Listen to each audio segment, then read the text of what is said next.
মারাত্মক সুদ। এই কারণে একটা ঘটনা বলি, আপনারা সব মুক্ত দিয়ে, আমরাও মুক্ত দিয়ে, আমাদের একজন ইমাম আছেন তো, নাম জানেন? আমাদের ইমাম নাই? আমাদের একজন ইমাম আছেন, ইমামের নাম হলো নোমান ইবনে সাবিত, ইমাম আজম, ইমাম আবু হানিফা। এক ব্যক্তিকে এক ধার দিছেন। ঘটনাক্রমে ওই ঋণ গ্রহীতার বাড়িতে গেছেন, যে তার কাছ থেকে ঋণটা উসুল করে নেয়ার জন্য। যাওয়ার পরে ওই বাড়ির দেয়ালটা বিরাট উঁচু ছিল, মাটির দেওয়াল। প্রচন্ড গরমের মধ্যে তিনি ওই দেওয়ালের আড়ালে দাঁড়াইছেন আর ওনাকে বলছেন যে তুমি বের হয়ে আসো।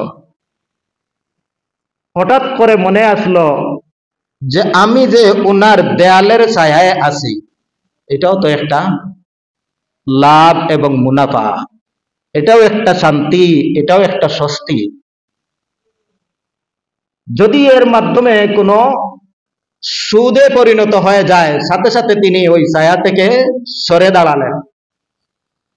ঋণ গ্রহীতা ব্যক্তি মনে করেছে যে উনি তো আছেন এক আশ্রয়ে, আমি একটু দেরিতে বের হই। যতক্ষণ পর্যন্ত ঋণ গ্রহীতা বের হয় নাই, ততক্ষণ পর্যন্ত প্রচন্ড রোদের মধ্যে দাঁড়িয়ে থাকলেন আর ওই ব্যক্তির দেয়ালের ছায়াটাও গ্রহণ করলেন না।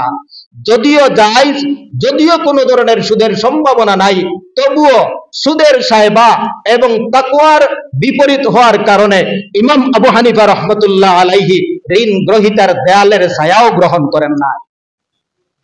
আল্লাহ আমাদেরকে সুদ থেকে বেঁচে থাকার তৌফিক দান করেন।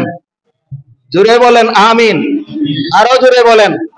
সব ধরনের সুদ থেকে আল্লাহ আমাদেরকে মুক্ত থাকার তৌফিক দান করেন।